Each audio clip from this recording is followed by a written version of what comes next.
oh boy, the political blogs just buzzing today. Senator Obama, Senator Clinton, we're going to spend some time on this, and some new racially charged tension in the presidential race. On the left, Bill Scher from liberaloasis.com.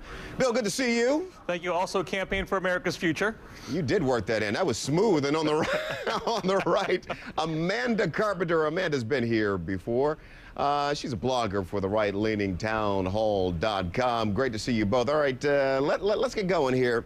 So, Bill, Senator Clinton took a lot of heat and is still taking a lot of heat for these comments to Fox News. Let me find them here and read them to you. I would point to the fact, I think we've got a full screen here, that Dr. King's dream began to be realized when President Johnson passed the Civil Rights Act of 1964, when he was able to get through Congress something that President Kennedy was hopeful to do. The president before had not even tried, but it took a president to get it done. That dream became a reality. The power of that dream became real in people's lives because we had a president who said we were going to do it and actually got it accomplished. Now, a lot of folks took that as a slight to Martin Luther King Jr. Let's see here. Inartful, maybe, a slight to King from Hillary Clinton. Bill, what do you think? You know, it's hard to say if that is, unintentional insensitivity or intentional divisive politics, but all campaigns should look at the recent history.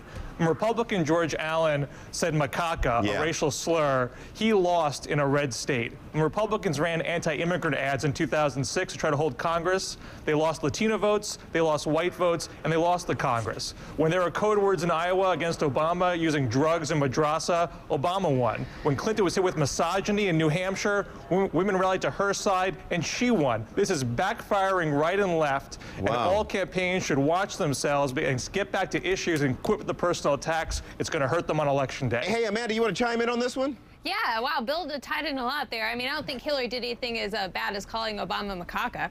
But, it is interesting how they're talking about this. I think Hillary Clinton is bringing this up as a way to push Barack Obama into talking about racial issues. I think if she can find a way to define him as the black candidate and kind of put him in that area a little bit stronger in a way that may hurt him in a general election, this is something that she's trying to do, and she's trying to get a response on some level. Okay, hang on just a second. I want to play the response to all of this dust up from Senator Obama, and then I've got a question. Let's roll the sound from Senator Obama. Yeah, I am baffled by that statement by the senator. She made an ill-advised statement about Dr. King and suggesting that Lyndon Johnson had more to do with the Civil Rights Act. I did not make the statement. I haven't commented on the statement. And for them somehow to suggest that we're interjecting race as a consequence of a statement she made that we haven't commented on is pretty hard to figure out. Okay, here we go. How do you, and Amanda, let me take this up with you. How do you begin to separate Barack Obama from the King language, his cadence he seems to be taking on in these speeches, kind of the powerful imagery that King conjures up without appearing to be disparaging? Yeah, I mean, if you're talking about how Hillary Clinton handles this issue, is that she's making the very interesting argument is that, well, if Obama responds, he's making, it a racial issue. I think Obama's response to this was correct. He's not the one that brought this up, but Hillary Clinton very much wants him to make a response to this. They want Michelle Obama to talk about this. And, if he goes too far over the edge, until now, he's been completely race neutral. I think that's been part of his appeal. And, I think she's trying to get him in that box. I mean, things get nasty in South Carolina. Last election, we saw it with John McCain, and this election, I fear we might see it with Obama.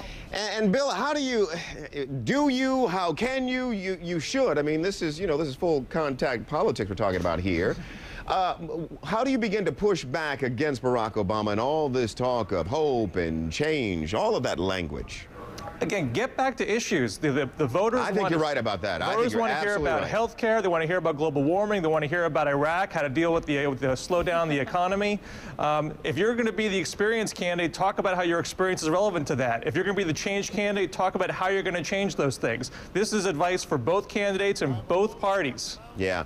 Hey, Amanda, what are your thoughts on Michigan Republicans? Well, we're going to see. We're going to have to see if Mitt Romney can finally get a win. Right now, he's 0 for 2. He needs to do well in his home state of Michigan. You know, John McCain, the national security candidate, versus Romney, the guy with business experience. I think Michigan Republicans are conditioned to like a man with business experience. You look, they put Dick DeVos up as the Republican governor who lost to Jennifer Granholm the last election. So they are sympathetic to somebody who takes a business tough approach. And Bill, what are your thoughts on Michigan? Not much of a contest, obviously, for Democrats. What are your thoughts about the Republican side of this? Well, I think Amanda has this one wrong, I have to say. You know, this election is going to be against the backdrop of widespread conservative failure, both abroad and at home. Mitt Romney's corporate message is only appealing to Republicans that earn over $100,000 a year. Those are the only people that he won with in Iowa and New Hampshire. He lost middle class and lower class votes. Now they're shifting towards more populist rhetoric, and they're going to have to square that with the past conservative record and their actual policies for the future. Well, Amanda, I'm gonna give Bill the last word because he's a first-timer, a newbie on the program, and you're here often. Well, my family in Flint likes Mitt Romney very much, I think. Good to see you both. Bill and Amanda, that was fun. Thank you. Appreciate it. Thanks so much. And for more in-depth coverage of the race for the White House, just log on to CNNpolitics.com. All right.